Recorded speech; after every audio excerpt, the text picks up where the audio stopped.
hendaklah ada kalian sekelompok atau segolongan umat yang mengajak ilal khair, kepada kebaikan. Yad'una li istinafil hayatil islamiyah. Lebih dalam lagi begitu. Setiap ajakan itu adalah konteksnya dakwah. Misalnya kakak kepada adiknya, orang tua kepada anaknya, ya, atau sesama teman. Kalau kita ambil iktibarnya, di satu sisi bencana Allah Subhanahu wa taala, tapi di sisi lain boleh jadi ada lisan-lisan kita yang kita lupa mengingatkan, ya kan? Dakwah ini adalah suatu kewajiban, dan dakwah ini membimbing kita untuk dalam ketaatan. Ya, batu bara termasuk dalamnya itu. Itu semua adalah harta milik bersama yang harusnya tidak boleh diserahkan kepada individu. Kalau kita membaca sirah misalnya, penuh dengan ancaman. Nah, sementara tema kita tadi dakwah itu indah. Kalau begitu indahnya di mana nih? Nah, ini gimana?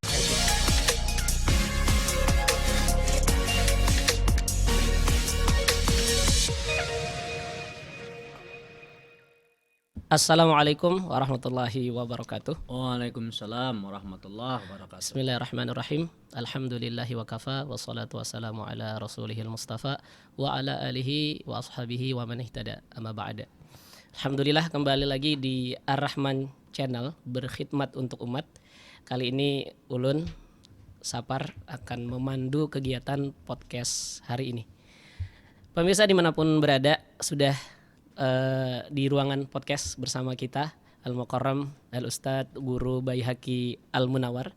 Beliau adalah pembina Majelis Taklim An-Nahdhah Banjarmasin. Assalamualaikum Ustadz. Waalaikumsalam warahmatullahi wabarakatuh. Gimana kabar Ustadz hari ini? Alhamdulillah sehat. Alhamdulillah. Insyaallah. Masya Allah. Beliau ini baru khotib di sini ya Ustadz ya, di Masjid Ar-Rahman. Lanjut kita podcast, Masya Allah, jauh-jauh dari Banjarmasin. Tapi insya Allah ini akan sangat baik untuk kita nanti dapat nasihat-nasihat dari beliau.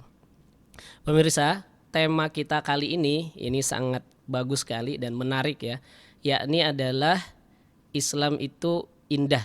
Nah ini Guru, Islam itu indah, bukan indah orang Banjar ya. Bagus. Ya. Bagus. Islam Baik. itu indah, baik. Nah, nanti kita akan membahas apa itu dakwah, kemudian keindahan dakwah itu yang bagaimana dan seperti apa. Mungkin Guru Baihaqi mau menyapa dulu pemirsa dan mungkin sekaligus mendekatkan, memperkenalkan diri. Assalamualaikum warahmatullahi wabarakatuh. Waalaikumsalam warahmatullahi wabarakatuh. Alhamdulillahirrahmanirrahim. Para pemirsa Rahman Channel dimanapun berada, berjumpa dengan saya Baihaqi Al-Munawar, pembina Majelis Taklim An-Nahdhah Banjarmasin. Mudah-mudahan kita semua senantiasa dalam naungan Allah Subhanahu wa taala. Amin, amin, amin. Diberikan keselehatan, Amin. kepanjangan umur, Amin. ketaatan, Amin. dan keistiqomahan di dalam jalan Islam ila akhir hayat. Amin. Amin Ya rabbal alamin. Baik Guru, ini langsung saja. Karena tema kita ini kan dakwah itu indah Guru. Nah, dakwah itu sendiri sebenarnya apa? Ini mungkin sebagian ada yang belum paham ini. Kalau secara umum ya, bayangan kita dakwah itu ceramah Guru. Nah, jadi kalau ada orang naik di podium, khutbah, ceramah, nah ini berdakwah nih gitu. Nah, apakah itu yang dimaksud dakwah atau seperti apa sebenarnya dakwah ini? Iya, jadi kalau kita bicara dakwah itu sebetulnya secara bahasa itu kan asal kata da'a, ya da'u dakwatan. Ya. Dakwah itu artinya menyeru. Menyeru artinya menyampaikan dengan lisan. Ya. Nah, kalau kita bicara menyampaikan dengan lisan, tentu tidak terhalang kepada siapapun, karena namanya manusia, baik laki-laki maupun perempuan, dia punya lisan. Lisan itu mulut. Oh ya. Jangan enggak tahu nanti lisannya. Lisan itu mulut. Ya, tidak ada manusia yang tidak punya lisan. Semua kita diberi oleh Allah namanya lisan atau mulut. Nah, sehingga secara potensi semua kita itu bisa menjadi pendakwah, orang yang menyampaikan dengan lisannya, ya kan? Ya. Nah, apa yang disampaikan? Nah, ini yang menjadi konten dalam konteks dakwah, ya, dimaksud oleh kita adalah dakwah Islam. Nah, kalau kita bicara dakwah Islam berarti ucapan-ucapan kita berupa ajakan, mengajak manusia kepada Islam. Makanya di satu firman Allah dalam Al-Qur'an, misalkan di surat Al-Imran ayat 104 Allah berfirman, A'udzu billahi minasyaitonir rajim. Bismillahirrahmanirrahim. Wal takum minkum ummatun yad'una ilal khair wa ya'muruna bil ma'ruf wa yanhauna 'anil munkar. Ulaika humul muflihun. Hendaklah ada kalian sekelompok atau segolongan umat yad'una yang mengajak ya ilal khair kepada kebaikan. Jadi dengan kata da'a yad'u ya mengajak karena yad'u itu fi'il mudhari. Ya mengajak kepada apa? Yad'una ilal khair, kepada al khair. Ibnu Katsir mengatakan mana al khair ay bimana al Islam. Jadi sepanjang lisan kita gunakan untuk mengajak umat ya kepada Islam, bahkan beliau mengatakan yad'una li istinafil hayatil islamiyah. Lebih dalam lagi begitu, yaitu mengajak kepada umat untuk menghidupkan kembali kepada Islam. Menghidupkan kembali amal-amal Islam di tengah-tengah kehidupan. Siapa orang yang menyeru, mengajak, ayo kita melaksanakan kehidupan Islam. Maksudnya dalam setiap aspek perilaku kita ini hendaklah kita didasarkan kepada Islam. Mengajak sholat, mengajak menutup aurat, mengajak meninggalkan riba, mengajak meninggalkan kumpul kebo, ya kan? Atau menjauhkan kehidupan perilaku LGBT, ya, atau menjelaskan hukum-hukum Islam dengan lisannya. Ini semua terkategorikan adalah aktivitas dakwah, gitu. Bagaimana kalau misalnya tidak dengan lisan guru nih, apalagi zaman sekarang medsos misalnya, nah ini dengan jari nih ceritanya, menyebar atau mungkin membagi poster, buletin begitu, apa ini masuk bagian dari aktivitas dakwah juga guru? Ya, dalam konteks pemahaman kita maka itu adalah sarana. Ya, kan ada dakwah ini perlu sarana, kayak ini podcast ini kan sarana untuk sehingga orang bisa terajak dengan dakwah itu. Dan konten dakwahnya itu ya ucapan-ucapan yang disampaikan, ucapan, tulisan yang, ucapan itu kan bisa diwujudkan dalam bentuk tulisan, ya kan, dalam bentuk tulisan. Cuma tetap nanti dalam titik poinnya atau pada endingnya itu harus dengan ketemu. Ya, jadi dakwah itu selain dengan tulisan-tulisan itu ada endingnya. Apa endingnya? Offline, jumpa pendengar kalau bahasa kita. Kalaupun kemudian kita sudah banyak menulis, ya itu belum ada proses dakwah yang sesungguhnya.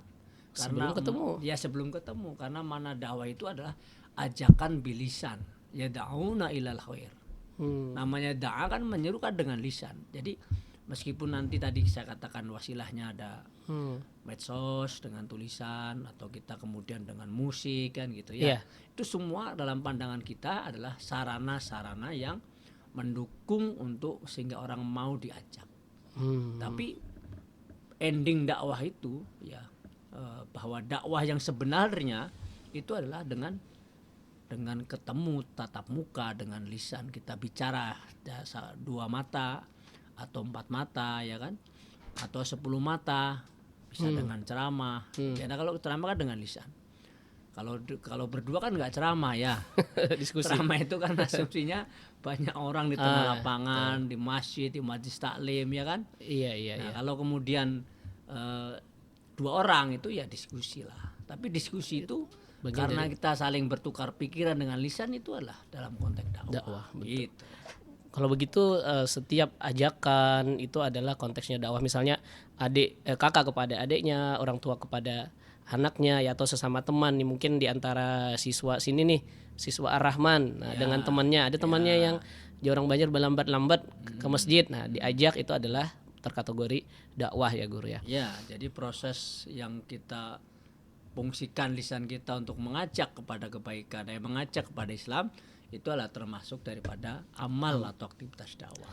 Kalau dari sisi hukumnya nih guru, ini apakah sunnah atau wajib atau bagaimana nih sebenarnya dakwah ini? Ya, jadi para ulama sudah menjelaskan berdasarkan pengkajian para ulama terhadap tanah syara, ya, meskipun di situ tolabnya hanya wal takum minkum, ya, hendaklah ada. Seolah-olah ini kan kata-kata hendaklah ada hanya perkara yang pilihan, ya kan, Ya, hendaklah anjuran. ada, ya kan, hendaklah ada orang yang makan. Kalaupun nggak ada makan nggak apa-apa kan gitu. Iya. Itu seolah-olah kesannya itu adalah apa namanya, hanya sekedar pilihan, hanya kemubahan, kebolehan saja gitu kan. Kalau hanya sekedar melihat dari bahasa di ayat ini ya. Tapi kalau kita lihat korinah-korinah lain, maka para ulama mengambil sebuah kesimpulan bahwa dakwah itu adalah perkara yang wajib. Apa itu diantaranya? Korinah firman Allah dalam Al-Quran di surah Al-Baqarah, wattaqu fitnatal ladzina dzalamu minkum khossah. Wattaqu, dan kalian takutlah kepada fitnah alladzina dzalamu minkum khossah. Alladzina tusibanna alladzina dzalamu, yang itu Allah timpakan kepada mereka orang-orang, tidak hanya kepada mereka yang beriman saja. Ya, jadi tidak hanya kepada mereka orang-orang yang zalim saja. Dzalamu minkum khossah. Barang zalim saja, tidak.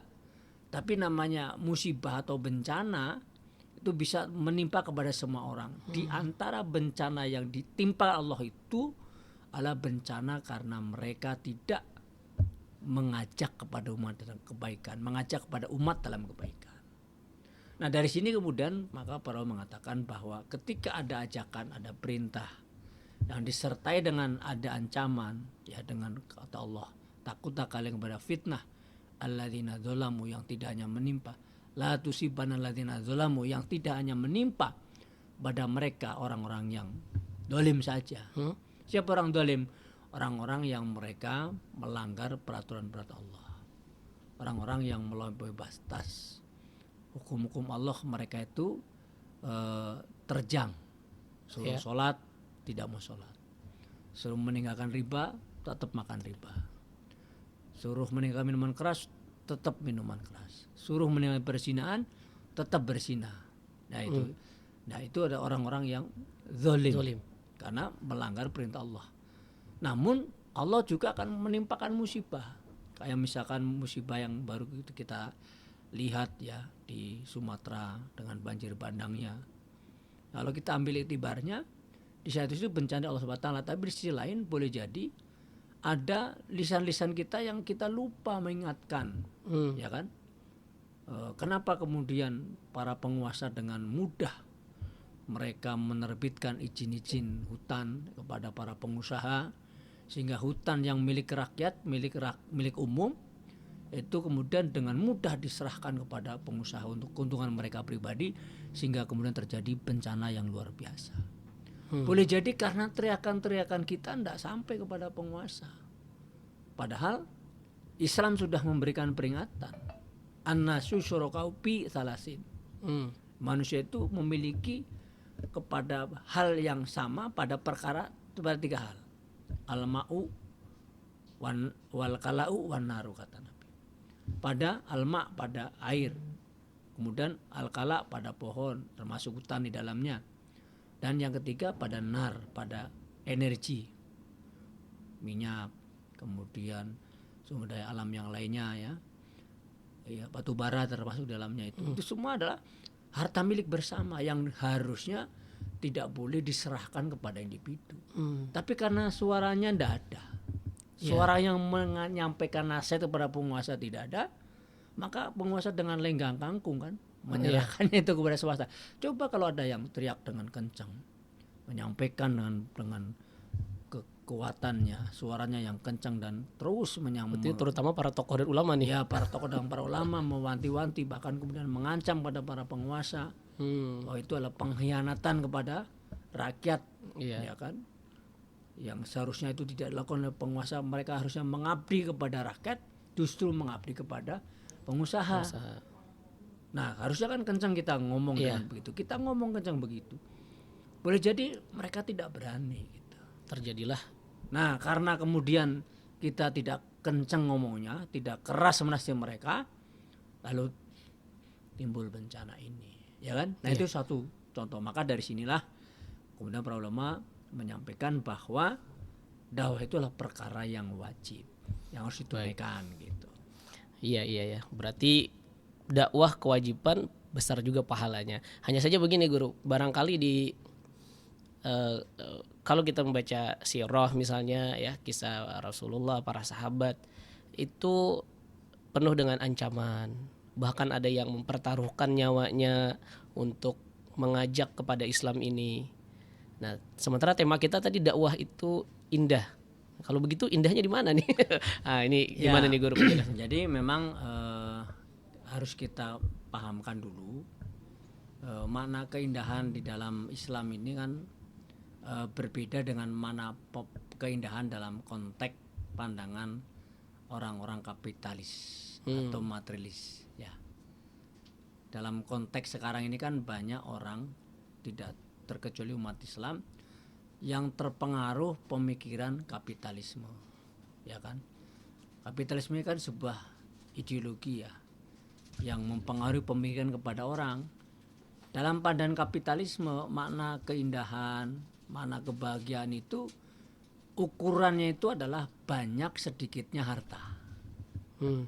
Orang itu dikatakan bagus, sukses, bahagia kalau rumahnya mewah, mobilnya mewah, Betul. jabatannya tinggi, ya kan? Iya. Itulah dunia semuanya gitu. Nah, itu dalam pandangan kapitalisme, materialisme.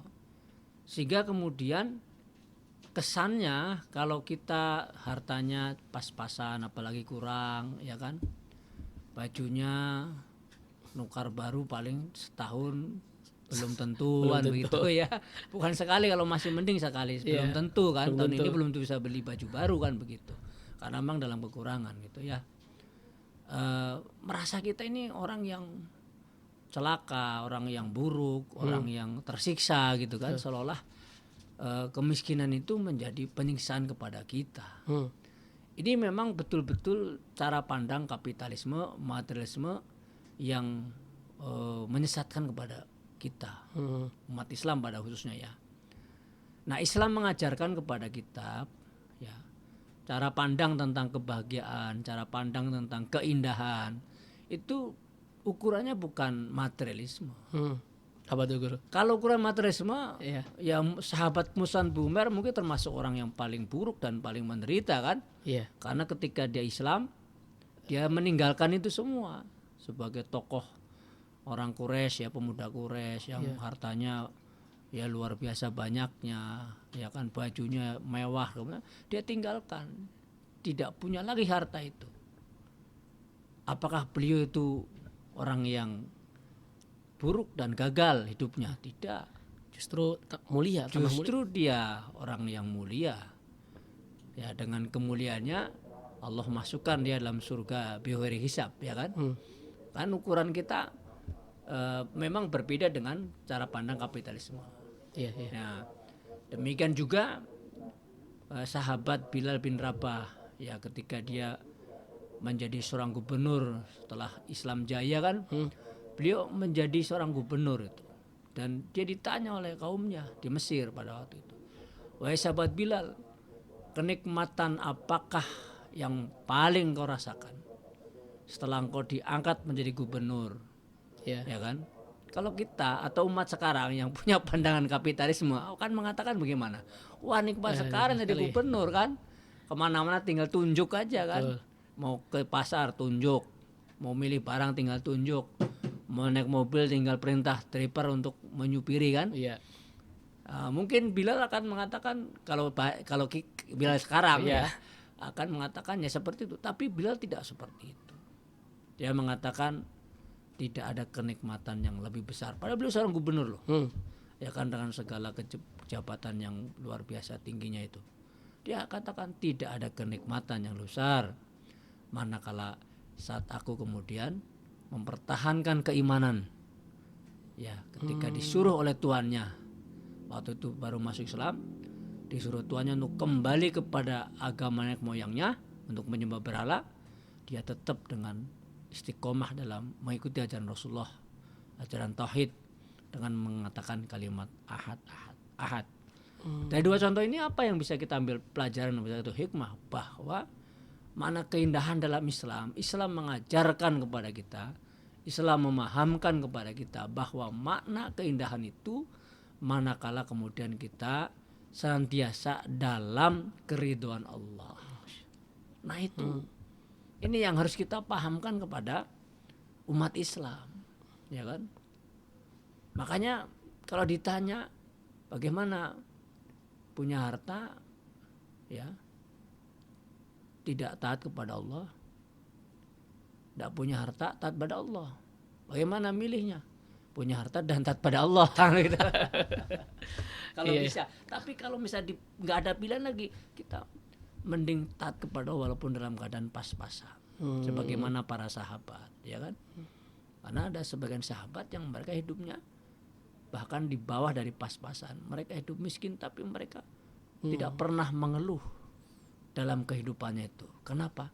Karena dia berada dekat dengan Allah Subhanahu wa taala. Oleh karena itu Islam mengajarkan kepada kita keindahan sebenarnya adalah manakala kita taqarrub kepada Allah. Karena dengan taqarrub kepada Allah, ya, Allah berikan kenikmatan yang tidak bisa dirasakan, ya, kecuali adalah hanya mereka orang yang taat. Kemiskinan tidak akan mereka rasakan sebuah penderitaan. Kekurangan tidak pernah mereka rasakan sebagai sebuah kesakitan. Tapi kemiskinan, kekurangan, apalagi kecukupan, itu adalah tetap menjadi kebahagiaan dan keindahan dalam hidup.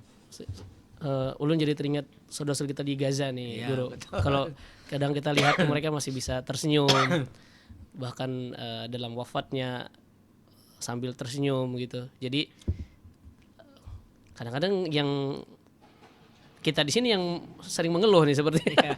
Iya itu ini ya, karena memang tuh pemberian dari Allah ya jadinya ya, dengan dakwah. Nah Guru, dakwah itu apakah memang pasti ada tantangannya nih Guru? Jadi atau bagaimana nih sebenarnya dalam menjalani dakwah ini? Ya, memang sebagaimana kita lihat ya di dalam perilaku Nabi atau dalam sirah nabawiyah dan juga sirah para sahabat, kehidupan para sahabat, ya kan, tantangan-tantangan di dalam menyampaikan dakwah ini, menyampaikan Islam. Karena begini, bahwa di tengah-tengah kehidupan yang apalagi sekarang ya, kehidupan yang tidak Islami, ya, di tengah kita banyak kejahatan-kejahatan yang umat tidak merasakan bahwa itu kejahatan. Menurut Imam Ghazali rahimahullah, satu perkara yang paling musibah, yang paling besar adalah ketika seseorang, ya, mereka itu tidak tahu bahwa dirinya itu tidak tahu, yaitu orang tidak tahu tapi dia tidak tahu bahwa dirinya tidak tahu. Itu orang yang paling celaka itu. Sehingga dia tidak mau cari tahu. Karena dia tidak tahu bahwa dia itu tidak tahu, gak sadar itu, ya kan? Nah ini saya ungkapkan sebagai gambaran umat pada saat ini. Dia itu tidak tahu bahwa kehidupan kapitalisme sekuler ini adalah kehidupan yang menipu kepada kita. Kapitalisme mengelabui kepada kita, seolah-olah kebahagiaan kita itu adalah dengan ukuran-ukuran mereka kan, ukuran harta, ukuran pekerjaan, ukuran penghasilan. Sukses kita itu di situ itu, ya kan? Makanya kemudian kita harus betul-betul memahamkan kepada umat bahwa harta itu memang diperlukan dalam Islam untuk modal dalam kehidupan kita, ya kan? Cuma kita harus paham juga bahwa kelebihan dan kekurangan harta itu adalah hak prerogatif Allah Subhanahu wa taala, kan begitu. Artinya boleh jadi kita menjadi orang yang kelapangan rezeki atau kelapangan harta. boleh jadi kita orang yang pas-pasan harta kita atau bahkan Sempit. kurang daripada harta kita. Karena itu adalah prerogatif Allah di dalam memberikan rezeki kepada makhluk-makhluknya itu. Ya kan? Nah, sehingga kita diajarkan oleh Islam bahwa yang penting pada kita adalah kita harus berada di dalam jalannya Allah. Ya. Kalau kita kemudian berada pada jalannya Allah, maka setiap perkara yang akan hadir kepada kita itu adalah sebuah kebaikan. Kenapa? Karena apapun yang terjadi, kalau kita berada dalam jalannya Allah Subhanahu wa taala, kita ini akan mendapatkan pertolongan dari Allah Subhanahu wa taala itu. Jadi hakikat hidup kita ini akan bahagia, hidup ini akan indah kalau kita mendapat pertolongan Allah. Karena gini guru, ada dapat cerita nih, dulunya belum aktif dakwah, terus mengenal. Setelah aktif, taunya kawan menjauhi, pekerjaan menjauhi gitu. Sebenarnya ini jadi seakan-akan nih musibah gitu. Ya begini ya, makanya saya ingin katakan bahwa kebahagiaan itu adalah letaknya pada hati kita, ya kan. Makna kelapangan itu, makanya kata Nabi, laisa ghina min laisa man kasrotil arodi, tidaklah bukan orang kaya man kasrotil arodi yang mereka banyak hartanya, ya kan. Walakin ghinaun nafsi, akan tapi yang disebut dengan kebahagiaan itu adalah mereka yang jiwanya tenang. Ya, jiwanya tenang. Dan jiwa yang tenang itu ukurannya dalam Islam itu ukurannya bukan harta. Iya. Berapa banyak orang yang banyak harta malah gelisah hidupnya. Ya. Kalau bahasa para ulama itu rakus hidupnya. Apa buktinya rakus? Ya, dia kurang terus. Iya. Ya, bisnisnya sudah dapat 2 perusahaan, dia ingin merambah 3 perusahaan. Sudah 3 perusahaan, 4 perusahaan. Sudah 4 perusahaan, 5 perusahaan. Kalau perlu 100 udah 1 pulau lewat 50. Sampai saat dunia masih ada umur dia akan kuasai. Itu namanya nafsu syahwat manusia. Ya enggak? Ya kan? Nah, Islam mengajarkan kepada kita, kita memiliki ghorizah, memiliki nafsu, memiliki fitrah untuk senang pada harta. Tapi tetap ada rambu-rambunya, ya kan? Bagaimana rambunya? Bagaimana harta itu kita kumpulkan dalam rangka untuk ketaatan kepada Allah Subhanahu wa taala gitu. Dalam jalannya Allah Subhanahu wa taala. Nah, begitu. Sehingga kemudian jadi orang Islam itu akan indah semuanya. Akan bagus semuanya. Kenapa? Ketika dia diberikan kelapanan hartanya untuk taat pada Allah, ya kan?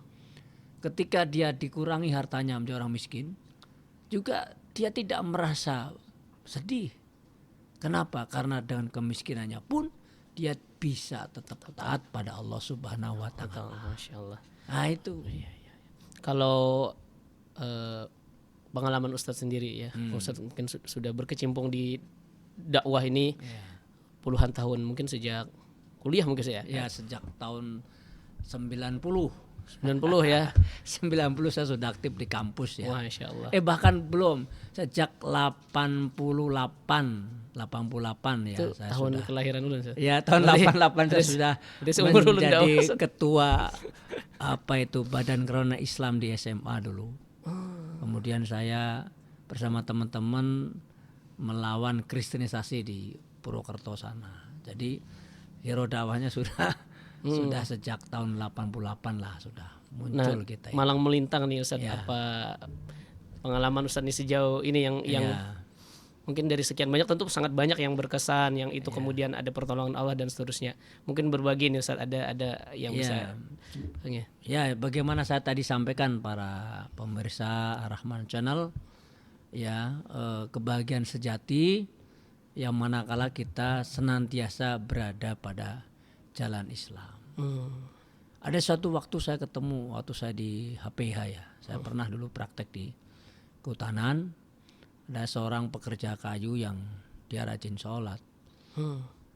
Nasihatnya cukup sederhana gitu. Dia bukan orang alim lah ya, namanya pekerja kayu di hutan. Jadi saya tanya kepada bapak dia, Pak namanya, apa yang menjadikan sampean bahagia dalam kehidupannya? Dek, waktu itu nganggap saya karena mahasiswa ya, dia bilang, Dek, tidak ada kebahagiaan yang saya peroleh kecuali ketika saya senantiasa menjalankan syariat Allah Subhanahu wa taala. Nah, itu aja kata beliau. Kalimatnya sederhana aja, tapi penuh makna. Ya kan? Dan saya coba praktekkan dalam setiap kehidupan kita. Saya khususnya pribadi ya, mencoba semaksimal mungkin untuk mengikuti syariat Allah Subhanahu wa taala dalam segala aspek kehidupan. Karena kita punya keyakinan kalau kita berada dalam jalannya Allah, dalam syariatnya Allah, maka Allah akan memberikan pertolongan. Sekarang kita bertanya kepada pemirsa channel Ar-Rahman Channel ya kan. Coba saya tanya kepada para pemirsa channel, ada enggak halangan, hambatan atau musuh yang bisa menghentikan atau menutup atau menghalangi pertolongan Allah Subhanahu wa taala? Tidak ada, tentu saja tidak ada. Ya kan? Kuasanya Donald Trump misalkan, ya kan? Makanya saya termasuk orang yang optimis gitu. Ya, saya termasuk orang yang optimis bahwa Gaza ini akan tetap menjadi milik Palestina pada umumnya lah ya. Menjadi milik kaum muslimin. Sepanjang doa-doa orang-orang Islam saya memberikan lantunan pada mereka. Tentu doanya adalah hendaklah Allah segera berikan pertolongan atas saudara kita di Gaza dengan kekuatan seorang pemimpin, seorang khalifah yang bisa membebaskan Gaza. Doa kita tidak pernah sunyi atas hal itu. Ya kan? Karena doa-doa orang yang beriman akan ditolong oleh Allah SWT, akan dijawab oleh Allah SWT, ya kan? Iya. Nah, sepanjang kita masih doa-doa, masya Allah, insya Allah Allah akan memberikan pertolongan dengan kekuasaannya. Ya, Palestina itu termasuk daerah yang luar biasa. Dulu ketika orang-orang Gaza, orang Palestina, mereka hanya dengan senjata batu. Iya. Orang Yahudi juga tidak bisa memusnahkan, ya kan? Nah, Donald Trump teriak-teriak akan menjadi daerah internasional. Tapi kalau Allah masih menjaga, sekuat apa itu Donald Trump, ya kan? Sebesar apa itu senjata Amerika dengan kekuatan Allah Subhanahu wa taala. Dan kita orang yang beriman punya kekuatan itu. Apa? Di antara kekuatannya selain fisik adalah menyatukan umat Islam dalam kepemimpinan khilafah adalah doa-doa kita, ya. Doa itu adalah senjata orang-orang beriman, ya kan? Makanya kita harus apa tadi? Tetap ya berada dalam syariatnya Allah supaya kita berada dalam jalannya Allah dan supaya kita juga dengan ada dalam jalan Allah mendapatkan senantiasa pertolongan Allah Subhanahu wa taala. Belum rasa ini juga yang melandasi Ar-Rahman nih guru. Adanya Ar-Rahman, jadi santri-santri di sini dibina, dididik untuk bukan menjadi orang kaya. Ya alhamdulillah kalau bisa kaya, sukses. Tapi lebih daripada itu menjadikan mereka orang-orang yang taat, menjadi para pengemban dakwah. Berarti para orang tua ini harusnya senang ya, bangga ya dengan anak-anak kita yang bisa sekolah dan untuk mencetak para pendakwah ini. Karena waktu nih guru nih sudah hampir di akhir waktu ini, mungkin pesan-pesan pian nih untuk pemirsa ini. Kan ada dari orang tua, juga ada santri-santri di sini, juga ada para guru ya yang mendedikasikan dirinya juga untuk Bismillah sebagai sarana dakwah di sini.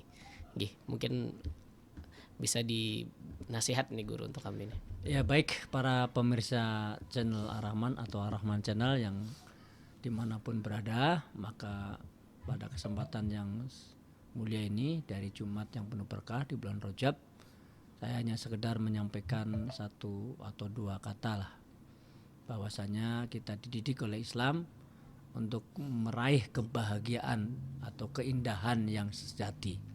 Apa itu keindahan sejati? Manakala kita senantiasa di dalam ridhonya Allah Subhanahu wa ta'ala. Keridhaan Allah Subhanahu wa ta'ala adalah memberikan kebahagiaan sekaligus kebanggaan kepada kita.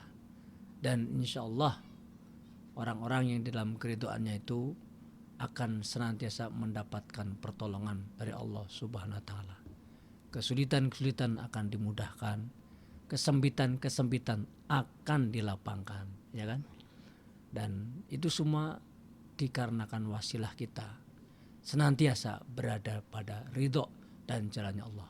Maka mari sama-sama kita meniatkan diri, mengistiqomahkan diri, mudah-mudahan kita menjadi orang-orang yang dalam keridhaannya Allah dan berupaya semaksimal mungkin, sekemampuan kita untuk terus menimba ilmu agama sehingga menjadi pagar kita dalam keridhaannya. Amin. Amin ya rabbal alamin.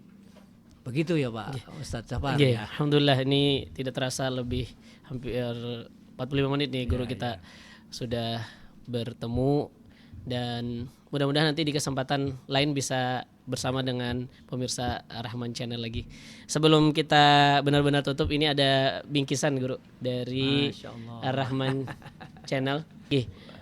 Sekalian kami sampaikan kepada pemirsa dimanapun berada ya, sebagaimana yang sudah disampaikan oleh Guru Baihaqi tadi, bahwa dakwah ini adalah suatu kewajiban dan dakwah ini membimbing kita untuk dalam ketaatan. Nah, kami mengundang Bapak Ibu sekalian untuk bersama-sama berjuang nih di Ar-Rahman, di Ma'had Ar-Rahman, SMP IT dan SMA IT Ar-Rahman Banjarbaru ya, bergabung dengan ratusan santri yang sudah ada di sini ya.